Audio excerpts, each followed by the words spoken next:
बिस्मिल्लाहिर्रहमानिर्रहीम अस्सलाम वालेकुम। स्टार्ट करते हैं आज का सेशन। और आज की सेशन में बेसिकली हम बात करेंगे साउथ प्लान के ऊपर। ये ग्राउंड फ्लोर है, इसका साइज टोटल है 40 बाय 60 का। ठीक है, यहाँ मैं मेंशन करता चलूं कि अगर आपके प्लॉट का साइज 35 बाय 55 है, 35 बाय 50 है, तो भी तकरीबन ये एडजस्टमेंट आपके प्लॉट के अंदर की जा सकती है। सो नेक्स्ट इसमें क्या क्या हमने किया उसको यहाँ पर मैं डिस्क्राइब करूंगा आपके सामने, लेकिन वीडियो को कंप्लीट देखिएगा और चैनल को सब्सक्राइब जरूर कीजिएगा। अगर आपने ऑनलाइन काम करवाना है तो स्क्रीन पर दिए गए नंबर पर राब्ता करें, इंशाल्लाह आपको अच्छे रेट्स के अंदर काम करके दिया जाएगा। चाहे वो आपकी हाउस एलिवेशन हो, चाहे इंटीरियर हो, चाहे आपकी प्लानिंग हो, चाहे आपका स्ट्रक्चर हो। So let's start. इसमें देखते हैं कि क्या किया और किस तरीके से हमने इसको ऑर्गेनाइज किया। मैं थोड़ा सा जूम इन कर लेता हूँ। सबसे पहले आप देख सकते हैं कि यहाँ पर हमारे पास मेन गेट आ गया। ठीक है, और इसमें विकेट गेट नहीं है। अगर आप विकेट गेट मेंशन करवाना चाहते हैं तो वो आप करवा सकते हैं। इसके बाद ड्राइव वे है और लेफ्ट साइड पे आप देखें 10 नो की विड्थ के साथ यहाँ पर एक लॉन है और सामने आपको पोर्च नजर आ रहा है 17/7 बाय 9/14 का। नेक्स्ट आप आगे चले तो यहाँ पर आपके पास मेन एंट्रेंस आती है। मेन एंट्रेंस में से जैसे हम अंदर दाखिल हुए तो ये थोड़ा सा हाइट पे है, तो इसलिए यहाँ पर एक स्टेप मेंशन है। ठीक है, this is according to your plan, के ये आपके प्लान के ऊपर डिपेंड करता है कि आप प्लॉट को एरिया के हिसाब से कितना हाइट पे रखना चाहते हैं। सपोज करें कि आपके जैसे पाकिस्तान के हवाले से बात की जाए तो बारिशों के दिनों में गलियों में पानी आ जाता है, तो उस हवाले से आप थोड़ा सा मेंटेन इस तरीके से जब भी आप कर रहे हो तो उसको आप हाइट दिलवा सकते हैं। सो एंट्री आ गई हमारी। यहाँ पर डबल डोर आपको नजर आ रहा है।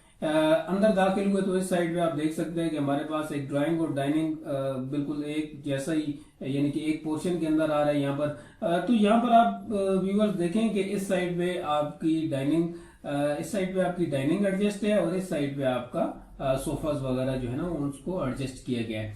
नेक्स्ट अगर आप यहाँ पर देखें तो आपके पास यहाँ पर एक स्ट्रेट विंडो है, बड़ी विंडो है जो कि लॉन के अंदर ही ओपन हो रही है। और अगर आप इसमें एल शेप की विंडो भी लगवाना चाहें तो भी वो यहाँ पर एडजस्ट की जा सकती है। सो जैसी डिमांड थी उस हिसाब से इसको एडजस्ट किया गया। नेक्स्ट यहाँ पर आप देखेंगे स्टेयर केस है, एक लॉबी टाइप बनी हुई है। इसके स्टेयर्स के नीचे एक पाउडर है। ठीक है, और यही आपके जो भी गेस्ट आएंगे यहाँ पर वो इसको यूटिलाइज कर सकेंगे। और यहाँ पर आप अगर देखें तो हमारे पास कटेड लाइंस हैं। यहाँ पर इसको मैं पहले डिस्क्राइब कर देता हूँ। ये कटेड लाइंस बेसिकली ये बता रही हैं कि आपका यहाँ से नीचे से वॉल नहीं होगी। ठीक है, इस पे एक लो बीम आएगा। ठीक है, लो हाइट पे, और फिर आप उसके अंदर आप आर्च वगैरह बनवाना चाहें तो बनवा सकते हैं। उसमें कुछ स्लाइडिंग डोर भी लगवाना चाहें तो लगवा सकते हैं, जिसे हम फोल्डिंग डोर भी कह सकते हैं। और उसमें अगर आप कर्टन वगैरह भी लगवाना चाहें तो लगवा सकते हैं। नेक्स्ट इस साइड पे हमारी घर के अंदर जाने का जो असल रास्ता होगा वो इस साइड से होगा। यहाँ पर भी आपके पास एक आर्च आपको मिलेगी। बड़ा खुला खुला किस्म का ये घर यहाँ से आपको लगेगा, क्योंकि इसमें यहाँ पर भी डोर नहीं है, यहाँ पर भी डोर नहीं है, एक ही डोर है यहाँ पर और यहाँ से हम आगे जा रहे हैं। सो नेक्स्ट यहाँ पर आप देख सकते हैं कि आर्च ही बनेगी आपकी। अगर आप प्राइवेसी मैटर है या कुछ ऐसा है तो आप इसके अंदर वो लगवा सकते हैं, यानी कि आप इसके अंदर दरवाजा लगवा सकते हैं। नेक्स्ट इस साइड पे आए तो आपको यहाँ पर एक लिविंग नजर आ रहा है। Living area, sitting area, gathering area. तो ये 19 बाय 14/7 इसका साइज है। और यहाँ पर मैं ये बात मेंशन करता चलूं कि अगर गैदरिंग हो जाए बड़ी या कोई फंक्शन हो जाए तो फिर आपका ये ड्राइंग और ये लिविंग ये सारा एक ही हो सकता है। नेक्स्ट हमारे पास यहाँ पर किचन आ गया और किचन का साइज 12/3 बाय 9/9 है। यहाँ पर आप देख सकते हैं कि कुछ एडजस्टमेंट इसकी करके आपको दिखाई गई है। इसकी विंडो एक इस साइड पे हमारे पास पैसेज है उसके अंदर है। पैसेज का एरिया यहाँ पर मैं आपको बता देता हूँ 5 फीट है यहाँ पर हमारे पास। ठीक है, नेक्स्ट बिल्कुल यहाँ पर सामने देखे तो हमारे पास एक रूम आ रहा है 12/3 बाय 14 इसका साइज है रूम का।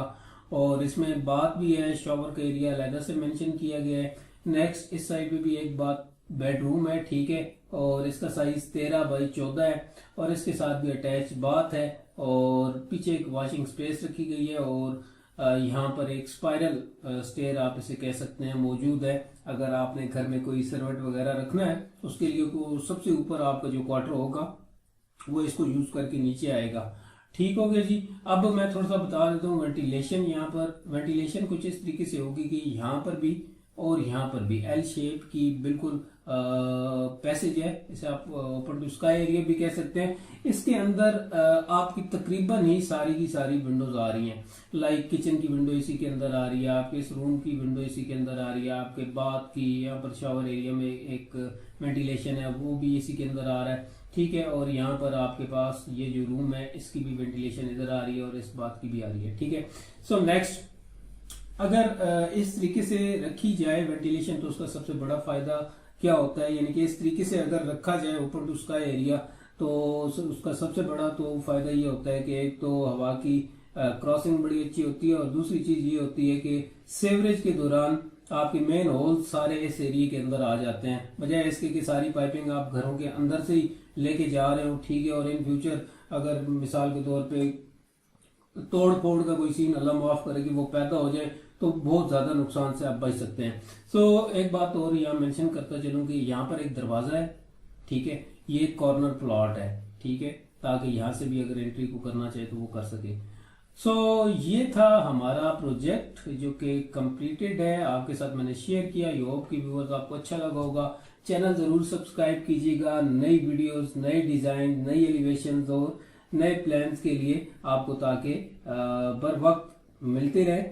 मिलते हैं नेक्स्ट सेशन में। अपना ख्याल रखिएगा, दुआ में याद रखिएगा। अल्लाह हाफिज।